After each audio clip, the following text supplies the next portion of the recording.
नमस्कार, आपण पाहतात युगांतर महाराष्ट्र न्यूज. पाहुयाच्या काय ठळक घडामोडी. बातमी उल्हासनगर इथून आहे. डॉक्टर बालाजी किनीकर यांच्यावर हत्येचा कट रचल्या कारणावरून आरपीआय पक्षाच्या वतीने तहसीलदारांना निवेदन. अंबरनाथ शिवसेना शिंदे गटाचे पक्षाचे चौथ्यांदा निवडून आलेले आमदार डॉक्टर बालाजी किनीकर यांच्यावर हत्येचा कट रचल्याने समोर आल्याने Ulhasnagar Republican party of India च्या वतीने तहसीलदारांना निवेदन देण्यात आले असून ज्या आरोपींनी हा हत्येचा कट रचला होता त्यांच्यावर कठोर अशी कारवाई करण्यात यावी अशी मागणी रिपब्लिकन पार्टी ऑफ इंडिया च्या वतीने तसेच सिमरन सेवा प्रतिष्ठान यांच्या वतीने करण्यात आली आहे. तसेच या प्रकरणामुळे अंबरनाथ उल्हासनगर शहरात एकच खळबळ उडाली आहे. या प्रकरणात काही मोठी नावे येऊ शकतात अशी शक्यता व्यक्त केली जात आहे. यावेळी आरपीआयचे ठाणे जिल्हा सरचिटणीस श्याम शेवाळे, उपजिल्हा अध्यक्ष कमलाकर सूर्यवंशी, माजी नगरसेवक शांताराम निकम, गंगाधर मोहोळ, संतोष उबाळे, गुलाब मगर, महिला आघाडी आशाताई सोनवणे, कार्यकर्ते मोठ्या संख्येने उपस्थित होते. 2 जानेवारी 2025 रोजी आम्ही रिपब्लिकन पार्टीच्या वतीने तहसीलदार कार्यालयामध्ये आलो आहोत. ठाणे जिल्हा प्रदेश यांच्या वतीने आणि उल्हासनगर जिल्हा यांच्या वतीने आम्ही तहसीलदार साहेबांना निवेदन दिले. तहसीलदार साहेब कुठल्या मीटिंगमध्ये असल्यामुळे नायब तहसीलदार बनसोडे यांच्याकडे निवेदन देण्यात आलेलं आहे. निवेदन आमचं असं आहे की उल्हासनगर अंबरनाथचे जे आमदार आहेत डॉक्टर बालाजी किनीकर हे चौथ्यांदा या मतदारसंघामध्ये निवडून आलेले आहेत. त्यांचा स्वभाव अतिशय चांगला आहे. सगळ्यांशी मिळून मिसळून वागत आहेत. त्यांचं कोणाशी दुश्मनी असण्याचं कारण नाही आहे, पण तरीसुद्धा त्यांच्यावर मारेकरी घालून त्यांना मारण्याचा प्रयत्न करण्यात आलेला आहे आणि तो कट अगोदरच उघडकीस आला आणि त्यामुळे समाजातून एक आमदार आमचा बचावलेला आहे.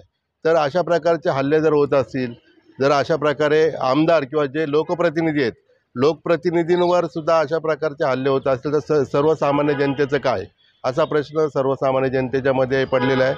आमदार बालाजी किनीकरच्या बाबतीत सांगायचं म्हटलं ते सर्व धर्मांशी समभाव या पद्धतीने वागतात. लहान मोठा त्यांना ते सगळे सारखे असतात आणि त्यामुळे त्यांची जी काही जवळीकता आहे संपूर्ण समाजाशी, संपूर्ण मतदारसंघाशी, त्यामुळे ते प्रचंड मताधिक्याने निवडून आलेले आहेत. तर याचं कोणाला आकस वाटण्याचं कारण नाही आहे. त्यांचं काम, त्यांची मेहनत यामुळे ते निवडून आलेले आहेत. परंतु जर असं होत असेल, वारंवार जर समजा होत असेल तर हे चुकीचं आहे. आमदार बालाजी किनीकर यांना सरकारने प्रोटेक्शन द्यावं, त्यांचं प्रोटेक्शन वाढवावं. लोकप्रिय आमदार अंबरनाथ 140 मतदारसंघाचे डॉक्टर बालाजी किनीकर साहेब आज यांच्या विरोधात जो कट कारस्थान रचल्या गेलेलं आहे त्यांचा जीव घेण्यासाठी आज संपूर्ण रिपब्लिकन पार्टी ऑफ इंडियाचे वरिष्ठ पदाधिकारी व सर्वसामान्य जनता, अंबरनाथ शहर असेल, उल्हासनगर शहर असेल, यांना प्रश्न पडलेला आहे का आज जर एखाद्या सत्तेमध्ये असणारे जे लोकांमधनं निवडून गेलेले एवढ्या लाखो टक्क्याच्या मताने ते आमदार जर सुरक्षित नसतील तर मग सर्वसामान्य जनतेचं काय. म्हणून या अनुषंगाने आज Republican party of India, Simran सेवा NGO आणि संपूर्ण पदाधिकारी आमचे वरिष्ठ आज माननीय तहसीलदार साहेब यांना भेटले, नायब तहसीलदार बनसोडे साहेब, आणि यांना सांगितलं की लवकरात लवकर याचा चांगल्या पद्धतीने चौकशी लावा आणि त्याचा शोध लावा आणि याच्या मागचा मास्टर माइंड कोण अज्ञात व्यक्ती आहे त्याला उघडकीस करा.